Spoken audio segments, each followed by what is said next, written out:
Yes people, good morning, good afternoon, good evening all of you. कैसे हैं आप लोग? होप आप लोग अच्छे होंगे। मैं बता दूं मैं भी अच्छा हूं।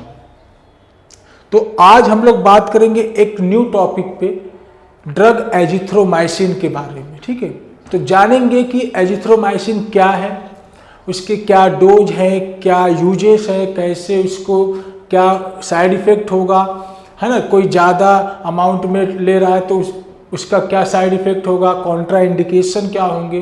तो सारे जानकारी के बारे में आज हम जानेंगे इस वीडियो में, तो बने रहिए वीडियो में।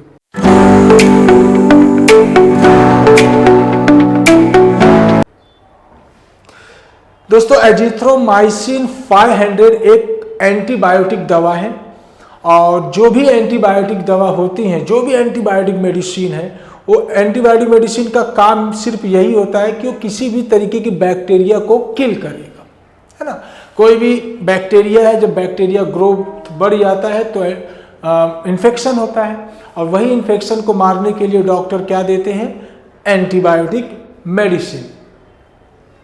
किसी भी एंटीबायोटिक मेडिसिन का एक टाइम पीरियड का स्ट्रेंथ होता है कि इतने दिन तक खाएंगे तो वो पर्टिकुलर बैक्टीरिया किल हो जाएंगे। ठीक है, तो हर एक तरीके का एंटीबायोटिक का एक अपना अपना डोज होता है।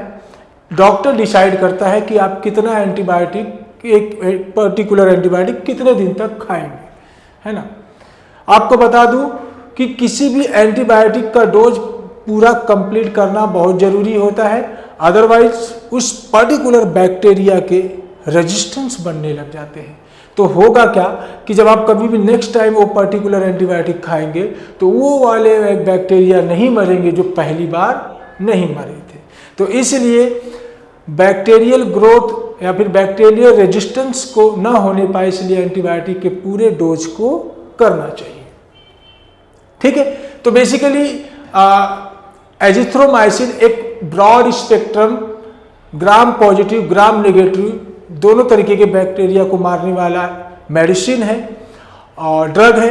एजिथ्रोमाइसिन मैक्रोलाइड क्लास की दवा है। ठीक है, तो मैक्रोलाइड एक एंटीबायोटिक की क्लास है, उस क्लास में आता है हमारा ड्रग एजिथ्रोमाइसिन। अच्छा, एजिथ्रोमाइसिन के साथ साथ और भी इसके बहुत सारे ड्रग आते हैं, जैसे कि रोजिथ्रोमाइसिन, एजिथ्रोमाइसिन, क्लैरिथ्रोमाइसिन, एरिथ्रोमाइसिन, है ना।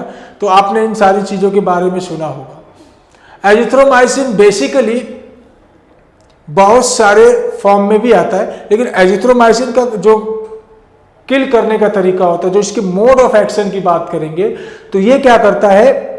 बैक्टीरिया की सेल वॉल को तोड़ देता है। तो बैक्टीरिया का जब सेल वॉल टूट जाएगा तो उसके इंटरनल जो इंपॉर्टेंस ऑर्गेनेल्स है वो बाहर आएंगे, और पर्टिकुलर एजिथ्रोमाइसिन उसको एक्ट करके पूरी तरीके से बैक्टीरिया के ग्रोथ को रोक देगा।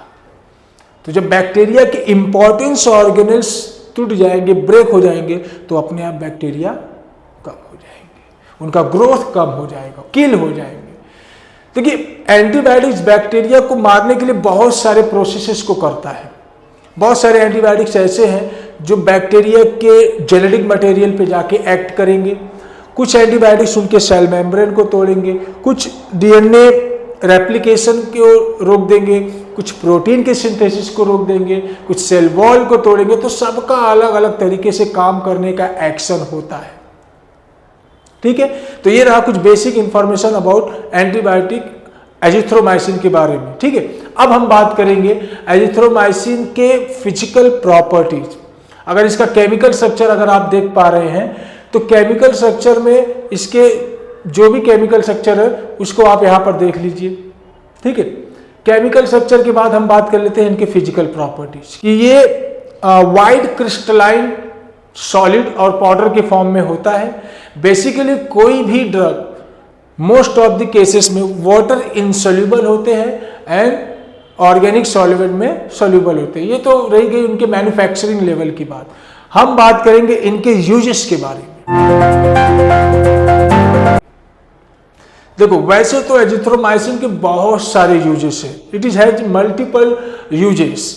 हम बहुत जगह यूज करते हैं एजिथ्रोमाइसिन के, लेकिन इसका जो मोस्ट कॉमन यूजेस होता है वो रेस्पिरेटरी ट्रैक्ट इन्फेक्शन में ज़्यादा यूज किया जाता है। RTI बोलते हैं ना, रेस्पिरेटरी ट्रैक्ट इन्फेक्शन, मतलब नाक से लगा के लंग्स तक के होने वाले जो भी इन्फेक्शन है वहां पर हम इसको यूज कर सकते हैं। जैसे फेरिंजाइटिस, कहां पर यूज करते हैं? फेरिंजाइटिस, यहाँ पर फेरिंजाइटिस में कोई इन्फेक्शन हो गया। साइनसिस में यूज कर सकते हैं, है ना। टॉन्सिलाइटिस, गले के अंदर, जुबान के अंदर यहाँ पर होता है टॉन्सिलाइटिस, उसमें कभी कभी इन्फेक्शन आ जाता है। आप देखेंगे कभी कभी बच्चे लोगों का यहाँ पर गले के पास सूजन आ जाता है, गलसुआ बोलते हैं ना, तो उस तरीके का टॉन्सिलाइटिस में यूज करते हैं। इसके अलावा एजिथ्रोमाइसिन स्किन इन्फेक्शन में बहुत अच्छा रोल दिखाता है। सपोज करिए कहीं पर इन्फेक्शन वगैरह हो गया, कुछ कट गया, खुरुच गया, चोट लग गया, हो जाता है, घिस जाता है ना, तो कभी कभी इसके इन इन्फेक्शन में भी इसका बहुत अच्छा रोल है, उसको सुखाने का काम करता है। इसके अलावा न्यूमोनिया, निमोनिया एक केस है लंग्स इन्फेक्शन का, एक डिजीज है, बैक्टीरियल इन्फेक्शन है, उसको भी खत्म करने के लिए हम लोग यूज करते हैं। मिडल ईयर इन्फेक्शन, कान में होने वाले इन्फेक्शन में भी एजिथ्रोमाइसिन बहुत अच्छा रोल दिखाता है।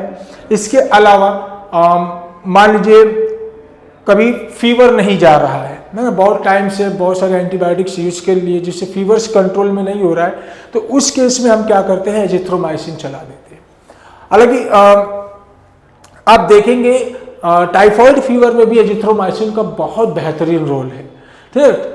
तो बहुत सारे ब्रोंकाइटिस एक कंडीशन होता है जिसमें जो लंग्स के आप समझिए ब्रोंकस ब्रोंकाइटिस, जो बड़ी वाली पाइप होती है ना, जहां से एयर इंटर मारता है, उसके बाद छोटे छोटे बहुत सारे छोटे छोटे ब्रांचेस होते हैं, ब्रोंकाइटिस के इन्फेक्शन को भी कम करवा के देता है एजिथ्रोमाइसिन। हालांकि देखा जाए तो इसके बहुत सारे रोल है और ये एक बहुत ही बेहतरीन रिजल्ट देने वाला ड्रग है। बहुत सारे डॉक्टर लोग का पहला चॉइस होता है एजिथ्रोमाइसिन को चलाने के लिए। चेहरे पे होने वाले इन्फेक्शन जैसे कि कोई दाद वगैरह कुछ भी है ना, मान लीजिए कोई छोटे मोटे पिंपल्स वगैरह टाइप के, इन सारी चीज़ों को भी ठीक करने में एजिथ्रोमाइसिन का बहुत बेहतरीन रोल है, ठीक है। तो बात करेंगे इसके फॉर्मुलेशन के बारे में कि किस किस फॉर्म में मार्केट में अवेलेबल होता है। देखिए एजिथ्रोमाइसिन आपको टैबलेट के फॉर्म में मिल जाएगा, पाउडर सस्पेंशन के फॉर्म में मिल जाएगा, सिरप के फॉर्म में मिल जाएगा, है ना, बट इंजेक्शन के फॉर्म में अभी तक इसका डोज अवेलेबल नहीं है। बात करेंगे किसी भी ड्रग की जो स्टेबिलिटी होती है या फिर जो स्टोरेज कंडीशन होता है वो कैसे रखा जाता है।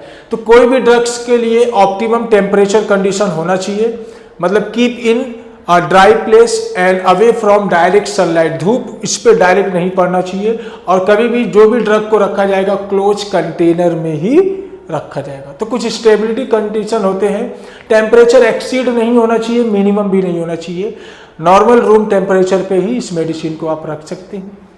इसके अलावा बात करेंगे डोज के बारे में। तो एजिथ्रोमाइसिन 3 तरीके के डोज में अवेलेबल होता है।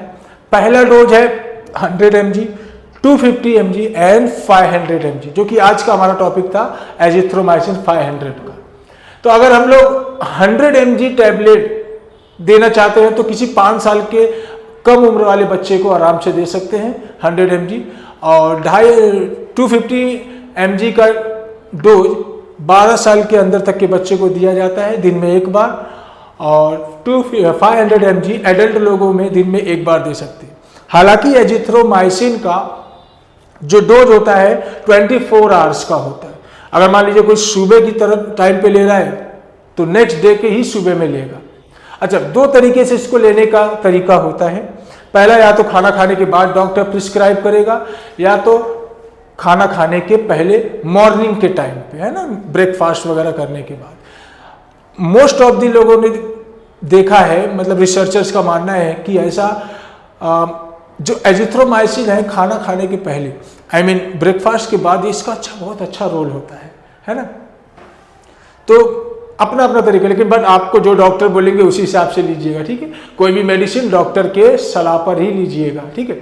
अच्छा, बात करेंगे इसके ब्रांड नेम के बारे में कि मार्केट में किस किस नाम से आपको मिलेगा।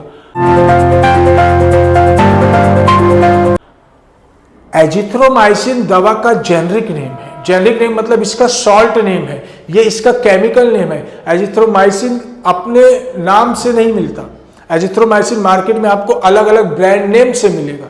हालांकि कोई जेनेरिक दवा होगा तो डायरेक्ट एजिथ्रोमाइसिन नाम से मिल जाएगा, लेकिन अब तो बहुत सारी कंपनियां अलग अलग तरीके से ब्रांड नेम रखने लगी, जिनमें से मैं आपको कुछ ब्रांड नेम के बारे में बताऊं तो जैसे कि AG500, एजिथ्राल 500, एजीसिफ 500, जिथ्रॉक्स 500, ऐसे करके बहुत सारे अलग अलग ब्रांड नेम आपको आपके लोकेशन में मिल जाएंगे। वो सब एरिया वाइज डिपेंड करता है कि किस एरिया में कौन से ब्रांड ज्यादा डलते हैं। ठीक है, चलिए बात कर लेते हैं साइड इफेक्ट के बारे में।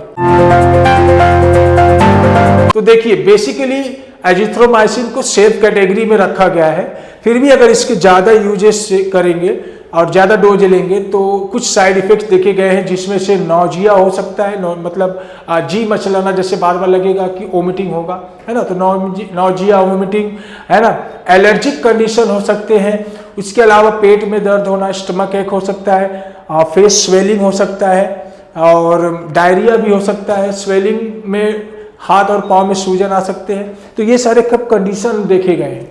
इसके अलावा हम लोग देखेंगे एजिथ्रोमाइसिन बेसिकली सेफ कैटेगरी में तो रखा गया है, लेकिन इसके कुछ कॉन्ट्रा इंडिकेशन है, मतलब किसको नहीं दे सकते।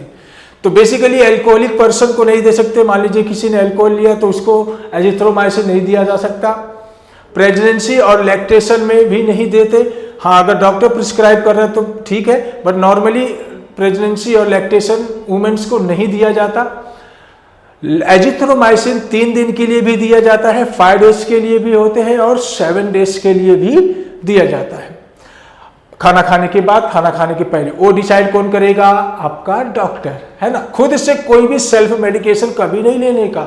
अगर आप खुद से सेल्फ मेडिकेशन ले रहे हैं तो जो भी इसके साइड इफेक्ट होंगे आपको देखने में, तो आपके लिए बहुत ज़्यादा नुकसान होगा। तो खुद से क्यों लेने का? डॉक्टर को दिखा के एक बार डॉक्टर से बात कर लेंगे कि डॉक्टर ये दवा लेना है, तो आपको बताएंगे, है ना। आपके डॉक्टर आपके डोज को बेसिकली डिसाइड करते हैं। यहाँ पर तो हम एजुकेशन पर्पस के लिए इन सारी चीज़ों को समझ रहे हैं, है ना। बट आपको अगर सेल्फ मेडिकेशन करना है तो एक बार जरूर डॉक्टर से परामर्श लें, उनसे जरूर सलाह लें। ठीक है, तो बेसिकली हमने एजिथ्रोमाइसिन के बारे में सारी चीजें समझ ली। ठीक है, तो ये बहुत ही बेहतरीन एंटीबायोटिक कैटेगरी की दवा में आता है। तो एंटीबायोटिक्स में जो भी एंटीबायोटिक्स ले, सबका डोज कंप्लीट करें। ठीक है, तो यही रहा हमारा एजिथ्रोमाइसिन के बारे में जो भी इंफॉर्मेशन है। ठीक है, तो मिलते हैं नेक्स्ट वीडियो में, तब तक के लिए बने रहें।